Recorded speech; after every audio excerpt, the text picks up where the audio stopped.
Good morning. Happy Friday.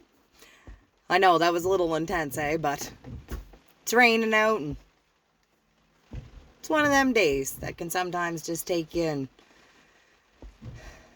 guide your emotions and the way you feel that day into pretty much what it looks like outside, right?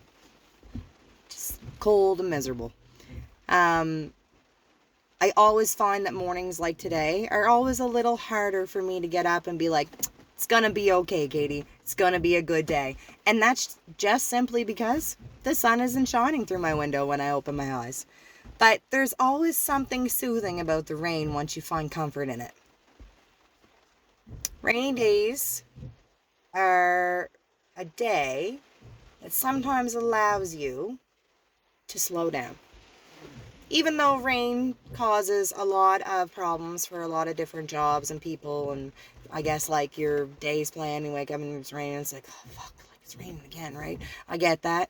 But at the same time, a rainy day, if you look at it in a different way, does allow you to sometimes switch your focus to things that when it's bright and it's bright and sunny outside, you don't really want to do those things, right? So anyways, I hope today on this rainy day you find some kind of enjoyment out of it, or you get to catch up on that book, or you get to catch up on that thing in your house that you just been dying to redo, or maybe you're going to hit a painting up, or maybe you're just going to lay in the bay window and look at the rain all day and think, I'm so glad I ain't out in that. Whatever it looks like for you, I hope you find some sort of happiness in today. So I have been getting so many messages. I'm so excited and so just overwhelmed in the best way possible about them, because I honestly started a little blog mainly just because it's something, I kind of have a 3-strike rule in my head. I guess this probably comes from anxiety, but if I think about it more than 3 times, I usually try to act on it or change my perspective on it, or not think about it the 4th time kind of thing, as the same way that I did the last 3 times. So when it came to like the book and the blog and stuff, it did take me a little bit to convince myself in my head to get on here, because I'm not going to lie to you, like I'm on here simply for the simple reason that I want to strip myself raw to everybody who tunes into these videos, because our world is so judgmental.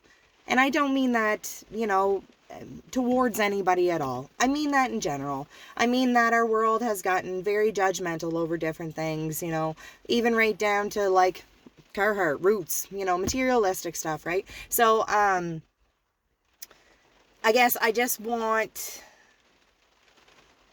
I'm at 30, and after everything that has happened in the last 30 years, I'm okay with exposing myself. And I guess the things that have happened and things that, I guess where those events have left my mind and how I run day to day and everything else. And I'll tell you why I finally just wanted to come on here and just strip it down for you. And it's simply because in the last 2 years, our world has been so crazy. I have seen people in the stores and with everything else completely covered by them except their except their eyes.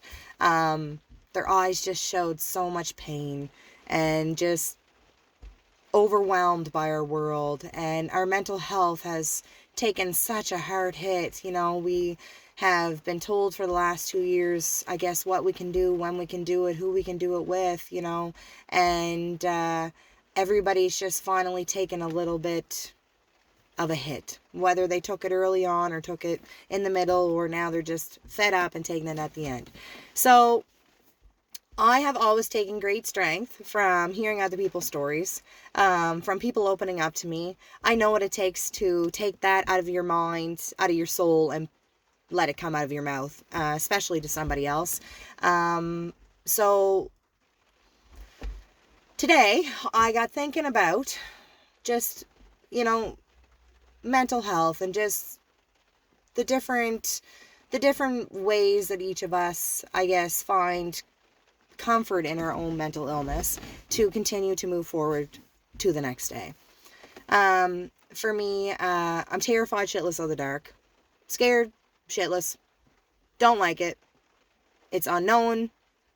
anything bad that has happened to me in my life has happened in the dark. Let me rephrase that. Most of the bad things that have happened to me in life has happened in the dark. Because there has been some daylight, wow, moments. I have major insomnia. I've had that since I was a kid. Used to have really vivid dreams as a child. Would wake me up, and then I would have a hard time falling back to sleep. My parents torment me all the time, and I know my mom is, like, one of my biggest fans here. Like, so she'll be watching this video, ha-haing about this as I say this, because I used to wake up in the middle of the night, sneak into my parents' room like army crawl it, right? And if I couldn't weasel my way up into their bed between the two of them, I'd make a bed on the floor. Next morning, my poor mother would almost step right on my head. And that's just funny, right? Like, back then, I would think, like, I would never go to school back when I was 7, 8, and like, yeah, guys, like, I'm still sneaking into my parents' bedroom, sleeping at the bed of their, the foot of their bed, like, at nighttime. Like, I would never say something like that. Now, I think it's hilarious. And my kids come crawling in, too, and I love it. I get them all snuggled up. I just tormented my oldest fella, Liam. I said to him, you're the only fella that don't crawl into bed with me and wake up in the morning. He just looked at me like, Mom, I'm 10. Like, I'm not coming to sleep in your bed, right? But the other 3 are always in there every morning. And that's cool. And that means I don't got to wake up alone, and neither do they, right? So it's a good feeling. And then I was about 14, and when I, in between, I want to say, up to 14, I was ADHD, so I was being drugged down once a year for that ADHD test. I did go see therapists through my younger years. I also have done in high school, and we'll get a little more into that, but in high school, grade 9 thing, I did attend anger management courses and stuff like that. So, I have had my fair share of things that, at those, moments and times and stuff, I didn't want to expose to anybody, the grade 9 kind of thing. Like I said before, I picked the wrong path. As a teenager, I was just a shithead, honestly. I don't know how else to say it. I was just out of control in my own mind, and just, I think what happened was I went from being bullied to being the bully, and then finding the gray area, because neither one of those are right. So anyways, yeah, so 14 was when the doctor, officially told me, I was having panic attacks, in a weird way, little ways, different things, for me, I love soccer. I played soccer for years and years and years. It started, being kind of, when I was on the field, I'd be playing keeper, and I started to notice that as the rush of the field would change and start coming to me, I was in panic mode. I lived for that. That was my position, right? So it was one of those moments that I was finally okay, what's going on? And I talked to my doctor. So 14, anxiety. He told me a little bit about it, kind of the baselines of, what I could do to try to control it. Clearly, they didn't want to give me medication right then. I was 14. So different ways on how to get it out: running, working out, writing, journals. Journals has been a big thing for the last 30 years of my life. And I'm not going to lie to you. I burn them when they're full. I burn them. I get rid of them. I read them all, and then I burn them. I feel like the things I write in journals in the daytime, it's a venting place. So when my journal's full, and after I go back through it, and if I read that whole journal and I think to myself, those are things I don't, ever want to do again in life, and they're not going to matter in 5 minutes, 5 weeks, or 5 years, I burn it. It's gone. So anyway, so I had that anxiety, and then I went and took my CCA. So I took my CCA in 2014, and I loved it. It was, at first, I'm not going to lie to you, it was not something that I ever thought I would get into, or something that I would enjoy being into, right, in those kind of dynamics. Got into it, loved my course, hit palliative care. one of my major anxieties for a lot of my life was always death, the unknown of it. I lost a grandparent really young. I lost my neighbor who was, to me, my best friend. She was an older lady, very young. So that was kind of my first, like, grade 1 hit with double deaths, right, of people who just, at that moment in my life, were my safety, and just, I just cherished them. And, so anyway, so when I hit palliative, it was the first time in my life that I actually had to, I guess, face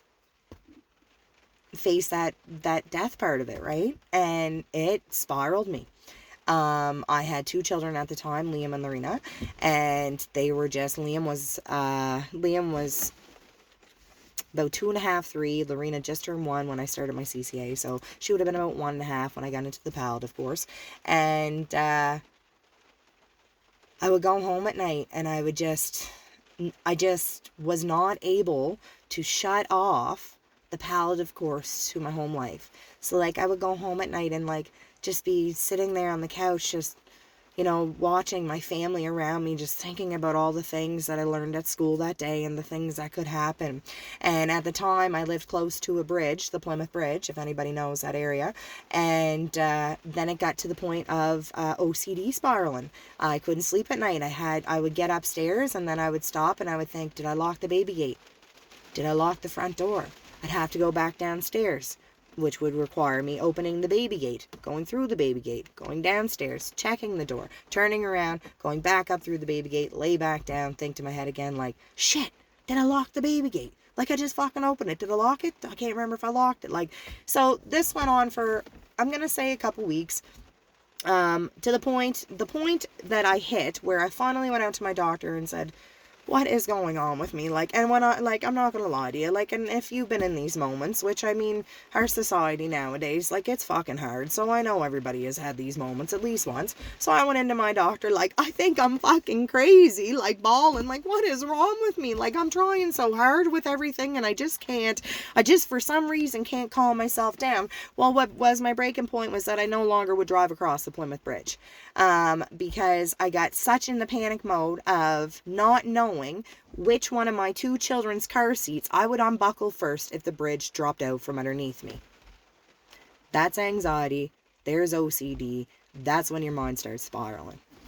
So out to Dr. Bush I went, and God love him, hands down to that man, because I'm telling you, I know a lot of people don't have family doctors, and I know a lot of people have shitty family doctors. My family doctor is a saint. He's amazing to me. I know he's not like that with everybody, but the bond that I have with my doctor, I would not give up for the world. That man has picked me up and sent me on both feet out of his office without even knowing it, when I pretty much crawled into it at the first. So, Dr. Bush, if these videos ever get to you, I just want you to know how much I respect you and thank you for everything, and for never, ever, ever feeling like I'm crazy and explaining to me what is going on in my life and giving me the opportunity to rebuild myself and redeem myself. So anyways, so I got, so that was the first time that finally, I got put on a medication, kind of like a stronger one, and it was paroxetine.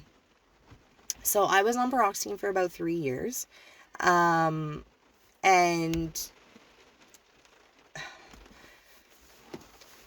at first it sat in my cupboard for about 2 weeks before I would even take one, because I read all the side effects of what could happen taking this medication, and then the anxiety goes through the roof again, and blah, blah, blah. And so finally I did. I said, you know, and to me, like, at that point, I guess, like, and still now, like, I know still people, to each their own, everybody's got their own opinions, right? So there's some people that are very, like, no chemicals, you know, blah, blah, blah. There's other people that are, you know, they have to have them, like, kind of thing.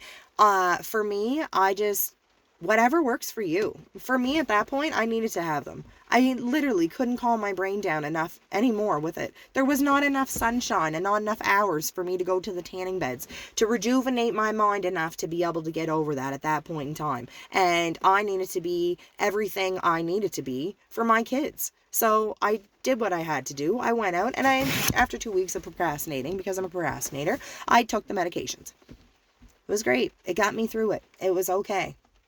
I came off them, you know, and I'm going to say that right now. So, you know, sometimes I need them. Sometimes I guess my anxiety gets peaked. It's usually around times a year that are the times a year that events have happened in my past that really, you know, made me or break me, right? And they broke me for a while, and someday they will make me. So I know this is probably a bunch of rambling, because that's, you know, I get on here and I get rambling stuff, but I just wanted to come on and just say, like, I know that there's still a lot of stigma around mental illness, and I know we have Bell Let's Talk Day, and I know that, you know, sometimes we get caught up, like, in our own lives and stuff, and we want to be that person, and God, if we ever, and, like, I want to answer it back, every message, as soon as it comes to me, because I love those people so much that they took the time out of their day to send me those messages. I'm not going to lie to you.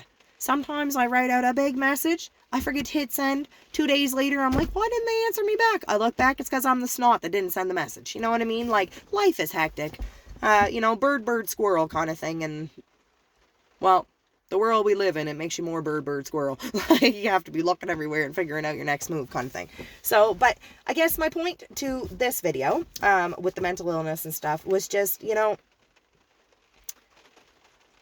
you don't ever have to tell anybody, not a soul, what you do to make yourself happy.